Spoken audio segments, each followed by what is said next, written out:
पालक जे आपल्या आरोग्यासाठी उत्तम आहे, यामध्ये हिमोग्लोबिनची मात्रा ही भरपूर प्रमाणामध्ये असते। मी हा फ्रेश पालक आमच्या टेरेस गार्डनमधून आणलेला आहे। पालक हा कापण्यापूर्वी छान असा धुवून घ्यायचा आहे आणि त्यानंतरच त्याला बारीक असं कट करून घ्यायचं आहे। फोडणीमध्ये मोहरी, लसूण, आलं टाकून परतून घ्यायचं। नंतर त्यामध्ये जिरे, हिरवी मिरची आणि कांदा टाकून छान परतून घ्यायचं आहे। यामध्ये आता हळद आणि चवीप्रमाणे मीठ टाकून कापलेली पालक ही त्यामध्ये टाकून व्यवस्थित आपण परतवून घ्यायची आहे।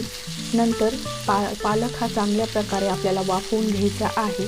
याला छान असे आपण आता मसाल्यामध्ये परतून घेऊ आणि याला 5 ते 10 मिनिटांसाठी असे झाकून ठेवूया। कमी तेलातील हेल्दी पालक हा आपला तयार आहे। Like and subscribe please.